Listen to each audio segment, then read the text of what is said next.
السلام علیکم۔ Info panel پر آنے والے تمام خواتین و حضرات کو خوش آمدید۔ آج ایک نئی ویڈیو آپ کی خدمت میں پیش خدمت ہے۔ یہ واقعہ حضرت عمر بن عبدالعزیز کے زمانے کا ہے۔ حضرت عمر بن عبدالعزیز خلیفہ تھے، تو وہاں بغداد سے ایک عورت ان کے پاس آئی اور کہنے لگی کہ حضور میری 4 بچیاں ہیں اور میں ایک بیوہ عورت ہوں، تو ظاہر ہے میرا کوئی ذریعہ انکم نہیں ہے، میرا وظیفہ مقرر کر دیجئے۔ تو یہ سننا تھا کہ خلیفہ حضرت عمر بن عبدالعزیز روئے، بہت روئے۔ تو بڑھیا نے پوچھا کہ حضور آپ کیوں رو رہے ہیں؟ تو حضرت عمر بن عبدالعزیز کہنے لگے کہ ماں مجھے معاف کر دینا، عمر کو آپ کے پاس آنا چاہیے تھا، میں معافی چاہتا ہوں کہ آپ کو تکلیف اٹھانی پڑی اور آپ کو یہاں تک آنا پڑا۔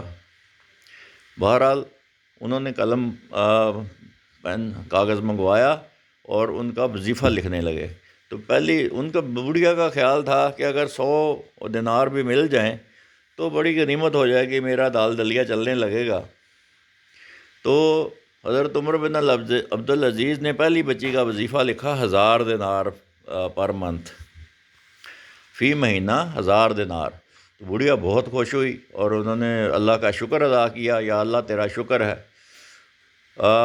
حضرت عمر بن عبدالعزیز نے دوسری بچی کا وظیفہ لکھنا شروع کیا، 1000 دینار فی مہینہ۔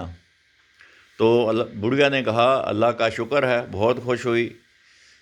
تیسری بچی کا وظیفہ لکھنے لگے تو آپ نے جو ہے کاغذ پینسل اٹھایا اور لکھا کہ اس بچی کا 1000 دینار فی مہینہ۔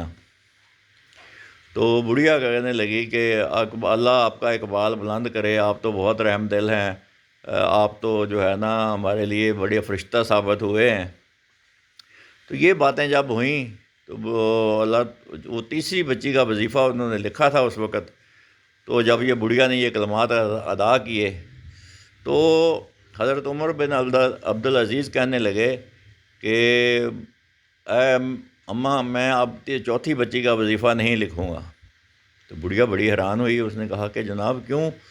آپ نے پہلی 3 بچیوں کا 1000 دینار وظیفہ لکھا ہے۔ تو حضرت عمر بن عبدالعزیز کہنے لگے کہ ان تینوں بچیوں سے کہیں کہ چوتھی بچی کا بھی گزارا اپنے ساتھ کریں، اس لیے کہ پہلے 3 وظیفے میں نے لکھے تو آپ نے اللہ کا شکر ادا کیا۔ چوتھا وظیفہ میں جب لکھنے لگا تو آپ نے کہا کہ آپ نے میری تعریفیں کرنا شروع کر دیں۔ اب اگر میں وظیفہ لکھتا تو یہ شاید میری اپنی تعریف کی وجہ سے ہوتا، اللہ کے شکر کی وجہ سے نہ ہوتا، اللہ کی تعریف آپ کو کرنی چاہیے تھی۔ لہٰذا انہوں نے چوتھی بچی کا وظیفہ نہیں لکھا اور تینوں بچیوں کا وظیفہ ان کے حوالے کیا اور وہ چلے گئے۔ تو وہ عورت جو تھی وہ اپنی بچیوں کو لے کر اور یہ 3 وظیفے لے کر بغداد گئی، وہاں کے گورنر کو جا کے یہ پیش کیے۔ تو وہ جو گورنر تھے وہاں کے وہ بھی رونے لگے، روتے روتے روتے بڑھیا نے پوچھا کہ آپ کیوں رو رہے ہیں؟ تو انہوں نے کہا کہ آپ کو شاید پتہ نہیں ہے، حضرت عمر بن عبدالعزیز خلیفہ جو تھے ان کا رات کو انتقال ہو گیا ہے۔ تو بڑھیا بھی بہت پریشان ہوئی اور بہت ہی پریشان ہوئی کہ اب میرے وظیفوں کا پتہ نہیں کیا بنے گا۔ تو گورنر نے کہا کہ آپ فکر نہ کریں، آپ کا وظیفہ جاری رہے گا۔ اگر تو آپ کو وظیفہ یہ آنے والے گورنر آپ کو دیتے رہے، میں جب تک قائم ہوں اس وقت تک تو ملتا رہے گا، آگے جو گورنر آئے گا پھر بھی ملتا رہے گا، لیکن پھر بھی میں کافی صاحب حیثیت ہوں، اگر وہ گورنر اگلا گورنر آپ کو نہیں بھی دے گا سرکاری خزانے سے تو میں اپنے پاس سے دوں گا، اس لیے کہ خلیفہ عبدالعزیز حضرت عمر بن عبدالعزیز کا لکھا ہوا یہ ہے تو اس میں کچھ حصہ میں بھی ڈال دوں گا، اس لیے آپ فکر نہ کریں، آپ کا وظیفہ جاری رہے گا۔ تو یہ تھے پرانے حکمران، اسلامی سلطنتوں کے حکمران۔ ان کی سلطنتیں دیکھیں تو آپ حیران رہ جائیں کہ لاکھوں مربع میل ان کے قبضے میں ہیں، اور ان کے جو ہے نا خدا کا خوف ان کے دلوں میں دیکھیں تو صرف کیونکہ حضرت عمر بن عبدالعزیز کی تعریف کر دی بڑھیا نے، انہوں نے مطلب جو ہے نا چوتھی بچی کا وظیفہ ہی نہیں لکھا۔ تو اس طرح کے حکمران اگر ہمیں مل جائیں تو ہمارا ملک کیوں نہیں ترقی کر سکتا؟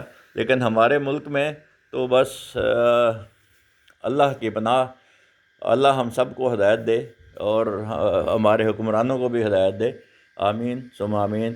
آج کی ویڈیو یہیں تک، اگلی ویڈیو تک اللہ حافظ۔